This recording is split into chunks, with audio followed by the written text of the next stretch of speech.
ఆ పాత్ర చాలా పవర్ఫుల్ గా ఉందండి. ఎలా డిజైన్ చేశారు? అది ఎప్పుడు వచ్చింది ఆలోచన? అంటే ఏం లేదండి, అది కథ ఫస్ట్ నేను కళ్యాణ్ రామ్ గారికి కథ చెప్పినప్పుడు కేవలం ఒక మర్డర్ మిస్టరీ అండి. ఈ సినిమా ఒక మర్డర్ మిస్టరీ. అప్పుడు యాక్చువల్లీ కళ్యాణ్ రామ్ గారికి అని కూడా అనుకోలేదు. అభిషేక్ గారు ఒకటి కాస్ట్యూమ్ డ్రామా, ఒక పీరియడ్ డ్రామా, ఆయన ఒక రెఫరెన్స్ చెప్పారు. చెప్పి ఇలాంటి సినిమా ఒకటి చేద్దాం అనుకున్నప్పుడు ఒక టోటల్ గా మర్డర్ మిస్టరీ కథ ఒకటి రాసాను. మర్డర్ మిస్టరీ రాసిన తర్వాత సడన్ గా అభిషేక్ గారు ఫోన్ చేసి కళ్యాణ్ రామ్ గారికి కథ చెప్దాం అన్నారు. యాక్చువల్లీ ఇది కళ్యాణ్ రామ్ గారి కోసం అనుకున్నది కాదు. ఎవరి కోసం అనుకున్నారు? నేను సార్ కళ్యాణ్ రామ్ గారికి సెట్ అవుతుంది సార్, ఈ కదా ఇది చాలా చిన్న కథ సార్, చిన్న స్పాన్ లో చేయాల్సిన కదా, సెట్ అవుతుంది సార్. లేదు కళ్యాణ్ రామ్ గారు కథ అంటారంటున్నారు, చెప్దామన్నారు.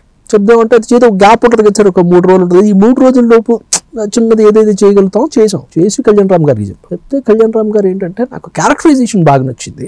ఈ క్యారెక్టరైజేషన్ మీరు సినిమాలో కూడా ఉంటుంది కదా, అది ఇప్పుడు ఆ డైలాగ్ కూడా చెప్తారు కదా, అంటే మనసులో ఉన్న భావం మొహంలో తెలియకూడదు, మెదడులో ఉన్న ఆలోచన మాటల్లో బయటికి రాకూడదు, గూఢచారికి ఉండాల్సిన మొదటి లక్షణం. సో ఈ క్యారెక్టర్ అంటే టక్కని ఫ్లిప్ అయిపోతుంటది.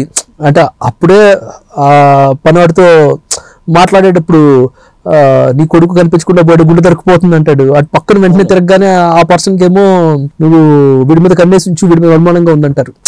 ఆ క్యారెక్టరైజేషన్ నాకు బాగా నచ్చింది. బట్ ఆ మర్డర్ మిస్టరీ అనేసరికి చిన్న స్పాన్ అయిపోతుంది కదా. హీరో వచ్చి ఒక కేసు సాల్వ్ చేయడం వల్ల చాలా చిన్న స్పాన్ అయిపోతుంది. అప్పుడు చిన్న హీరో అనుకుని చేశారు మీరు? చేసామండి. కాబట్టి అప్పుడు కళ్యాణ్ రామ్ గారు లేదు నాకు పెద్ద స్పాన్ కావాలి, సినిమాకి పెద్ద క్యాన్వాస్ కావాలి. ఇప్పుడు started working on all these elements అండి. త్రివర్ణ క్యారెక్టర్ బింబిసారా వచ్చింది, అప్పటికి బింబిసారా షూటింగ్ లో ఉందండి.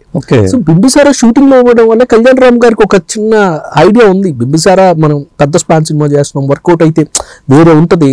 సో నెక్స్ట్ చేసే సినిమా మనం ఇంత చిన్న స్పాన్ లో చేస్తే ప్రాబ్లం అయిపోద్ది, ఆడియన్స్ యాక్సెప్ట్ చేయరు, ఒక ఇది ఉండిందండి, అవగాహన ఉండింది కళ్యాణ్ రామ్. సో అందుకని ఏమన్నారంటే శ్రీకాంత్ నాకు ఇది సరిపోదు, పెద్దగా కాదు. అప్పుడు ఈ ఫ్రీడమ్ ఫైట్ ఎలిమెంట్స్, త్రివర్ణ స్టోరీ, సో మిగతా మీరు చూసిన సెకండ్ హాఫ్ ఫైట్స్, ఎలివేషన్స్ ఇవన్నీ ఆ తర్వాత బ్లెండ్ చేసాం సార్. ఈ మర్డర్ మిస్టరీ స్టోరీలోకి ఆ స్టోరీని బ్లెండ్ చేసాం. ఓకే, అదే మర్డర్ మిస్టరీతో స్టార్ట్ అవుతుంది.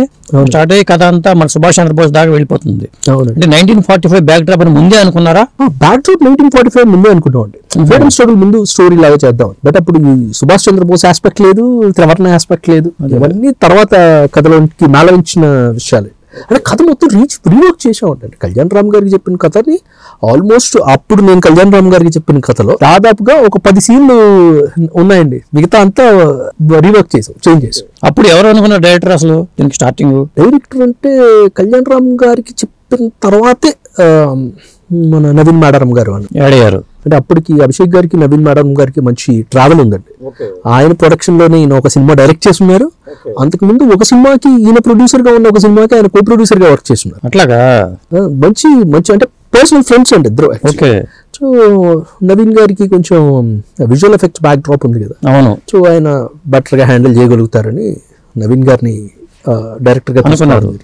బట్ అన్ఫార్చునేట్లీ తెలుసు కదా వాళ్ళిద్దరికి ఎందుకు వచ్చిన తేడాలు అసలు అనేది బయట వైరల్ అవుతున్నాయి, రకరకాలుగా వైరల్ అవుతున్నాయి. అవునండి, అవును. ఆయన అయితే కామ్ అయిపోయాడు అనుకోండి, ఎటువంటి ఇది చేయలేదు కానీ నేనే చేశాననే మాట మాత్రం ఆయన అన్నాడు. అవునండి, అది అంటే ఈ డిఫరెన్సెస్ ఏం లేదండి. అంటే అభిషేక్ గారు బేసిక్ గా ఒక విజన్ ఉంది ఆయనకి. ఎందుకంటే బేసిక్ ఇలాంటి సినిమా చేయాలని కథ అడిగారు, కథ ఉంది కదా అని సినిమా చేయాలి, ఆయన సినిమా చేద్దామని ఇలాంటి సినిమా చేద్దామని కథ అడిగారు ఆయన. ఓకే, బేసికల్ గా ఆయనకు ఒక విజన్ ఉంది, సినిమాని ఇలా తీసుకెళ్ళాలి అని ఒక విజన్ ఉంది. So again as a director Naveen గారికి ఆ సినిమా కథ విన్నప్పుడు ఆయన చేద్దాం అనుకున్నప్పుడు ఒక విజన్ ఉంటుంది కదా.